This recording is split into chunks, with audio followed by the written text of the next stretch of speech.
여러분, 혹시 그거 아세요? 지구 반대편 런던에서 시작된 엄청난 프로젝트 하나가 바로 지금 우리가 사는 서울의 집값과 출퇴근길을 완전히 바꿔놓을 수 있다는 사실이요. 좀 황당하게 들리시나요? 자, 오늘 바로 이 런던의 슈퍼트레인이 우리 서울의 미래에 어떤 영향을 미칠지 그 교훈을 한번 제대로 파헤쳐 보겠습니다. 아, 진짜 매일 아침 저녁 그 지옥철 생각만 해도 지긋지긋하시죠. 대도시에 산다면 이건 뭐 우리 모두의 숙명 같은 거잖아요. 근데 만약에요, 이 출퇴근 시간을 말도 안 되게 줄여주는 지하 고속철도가 생긴다면요? 상상만 해도 좀 설레지 않나요? 요즘 세계적인 대도시들은요, 바로 이 엄청난 해법에 다들 주목하고 있습니다. 네, 그래서 오늘 우리가 주목할 두 도시가 바로 런던 그리고 서울입니다. 정말 신기하게도요, 비슷한 문제를 겪고 있는 이 두 도시가 내놓은 해결책이 정말 놀랍도록 비슷합니다. 지금 보시는 게 바로 그 증거인데요. 왼쪽이 런던을 동쪽과 서쪽으로 쫙 가로지르는 크로스 레일이고요. 오른쪽이 바로 우리에게 익숙한 수도권을 촘촘하게 엮어줄 GTX입니다. 이름도 다르고 나라도 다르지만 목표는 딱 하나로 똑같아요. 도심 땅속 아주 깊은 곳에다가 완전히 새로운 교통 대동맥을 만들어서 이 도시의 속도 자체를 바꿔버리겠다. 이런 어마어마한 계획인 거죠. 자, 그럼 먼저 런던 이야기부터 자세히 들여다볼까요? 바로 크로스레일이라는 프로젝트인데요. 이게 무려 유럽 최대 규모의 인프라 사업이라고 불립니다. 이 크로스레일이 뭐냐면요. 런던 서쪽 끝에 있는 레딩이라는 곳에서부터 동쪽 폴션필드까지 총 길이가 무려 118km에 달하는 노선이에요. 프로젝트 목표는 아주 심플하고 또 명확했습니다. 런던 전체 철도 수용량을 10% 늘리자. 그리고 출퇴근 시간, 이거 획기적으로 줄여보자. 바로 이거였죠. 그 규모가 어느 정도냐면요. 총 사업비가 27조 원입니다. 27조. 상상이 가시나요? 시속 160km로 달려서 무려 150만 명의 출퇴근 시간을 45분 안으로 확 줄여버리겠다. 이게 핵심 목표였던 거예요. 이건 뭐 그냥 도시 지도를 아예 새로 그리는 거나 마찬가지인 계획이었죠. 그런데 말이죠. 이 크로스레일이 가져온 가장 드라마틱한 변화는 사실 교통이 아니었습니다. 진짜 주인공은 따로 있었어요. 바로 부동산 시장이었죠. 지금부터 이른바 크로스레일 효과라는 게 뭔지 한번 제대로 살펴보겠습니다. 결과는 아주 명확하게 숫자로 딱 나왔습니다. 2014년에서 2016년 이 2년 사이에요. 크로스레일 노선이 지나가는 동네 집값이 평균 22%나 올랐어요. 이게 얼마나 대단한 거냐면 같은 기간 런던 전체 평균 상승률이 14%였거든요. 이걸 훨씬 뛰어넘은 거죠. 그야말로 크로스레일 특수가 제대로 터진 겁니다. 이 그래프를 보시면 그 차이가 더 확실하게 보이는데요. 시간이 지날수록 격차가 점점 벌어집니다. 특히 개통에 가까워졌던 2014년에서 2016년 사이를 보세요. 크로스레일 주변은 22% 오를 때 런던 평균은 13%에 그쳤어요.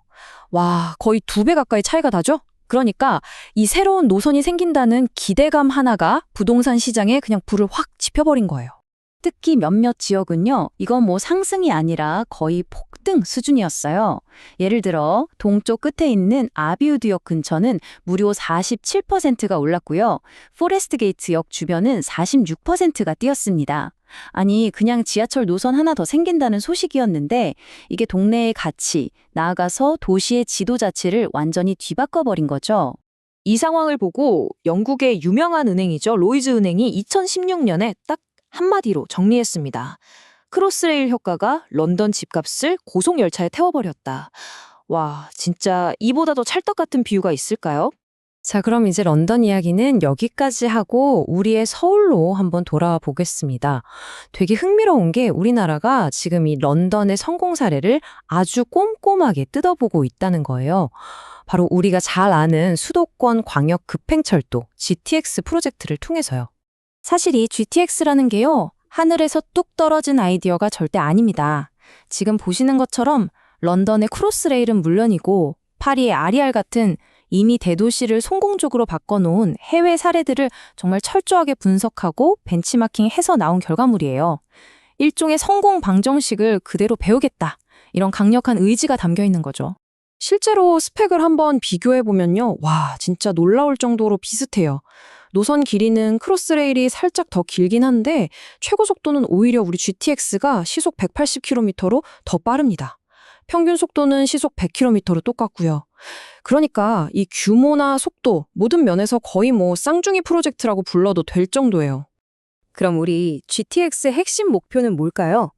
바로 수도권 어디서든 1시간 안에 서울 중심으로 들어오게 만들겠다. 그리고 이 지긋지긋한 교통체증을 해결하겠다. 이겁니다. 만약 이 노선도가 계획대로 정말 완성된다면요. 아마 서울과 수도권의 공간에 대한 우리 생각 자체가 완전히 바뀔 거예요. 자, 그렇다면 앞에서 살펴본 런던의 크로스레일 효과. 이게 과연 우리 서울의 미래에는 어떤 의미를 가질까요? 이제 마지막으로 이 부분에 대해서 한번 집중적으로 파고들어 보겠습니다.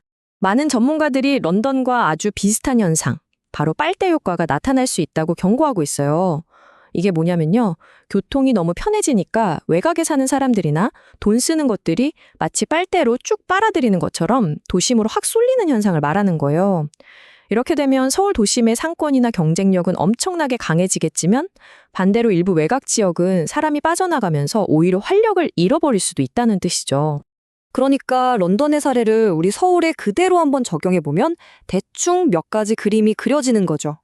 첫째, 아마도 서울 중심에서 멀리 떨어진 외곽 지역일수록 집값 상승률이 더 가파를 수 있다. 둘째, 개통일이 가까워지면 가까워질수록 부동산에 대한 기대감은 훨씬 더 커질 거다. 그리고 마지막으로 모든 게 도심으로만 쏠리는 빨대효과 때문에 생길 수 있는 지역 간의 불균형 문제, 이것도 우리가 반드시 풀어야 할 숙제라는 겁니다. 자, 이렇게 되면 우리는 마지막 질문에 깍 부딪히게 됩니다. 과연 이 GTX라는 고속 열차는 서울의 미래 전체를 태우고 달리게 될까요? 아니면 런던에서 봤던 것처럼 그저 집값만 태우고 폭주하게 될까요? 이 거대한 프로젝트가 앞으로 우리의 삶을 어떻게 바꿔놓을지 정말 진지하게 그리고 또 신중하게 지켜봐야 할 것 같습니다.